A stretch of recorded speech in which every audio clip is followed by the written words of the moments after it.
ఏదైతే ఈరోజు మాజీ ముఖ్యమంత్రి తిరుమలకు వెళ్ళొద్దని ఎవరో చెప్పినట్టు మాట్లాడుతున్నాడు.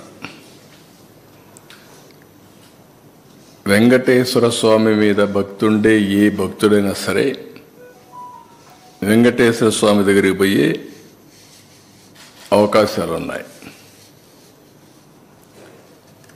అదే సమయంలో ఎవరైనా వేరే మతాలకు సంబంధించిన వ్యక్తులుంటే అక్కడ కొన్ని సాంప్రదాయాలు ఉన్నాయి. ఆ సాంప్రదాయాల్ని గౌరవించాలి.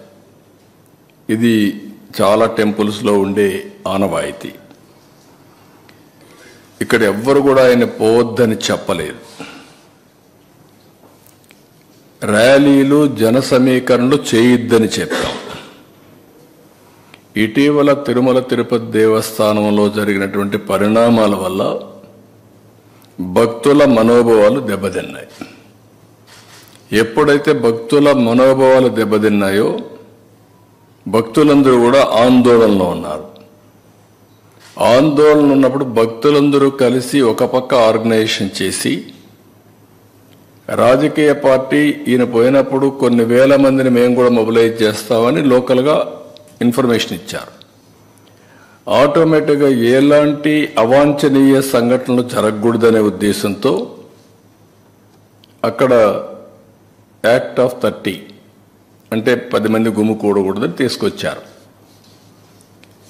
అయితే ఇప్పుడు ఆయన మాట్లాడేది చూస్తే ఆయనకి ఏ సాకులు ఉన్నాయో నాకు తెలియదు పోకుండా ఉండడానికి.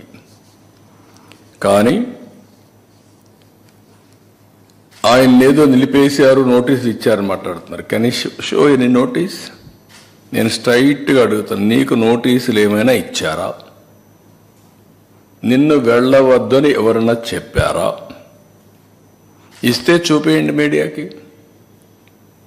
ఎందుకు అబద్ధాలు ప్రచారం చేస్తూ ప్రజల్ని మభ్యపెడుతూ ఇష్టానుసారంగా ప్రవర్తించడం ఇది సబబు కాదని.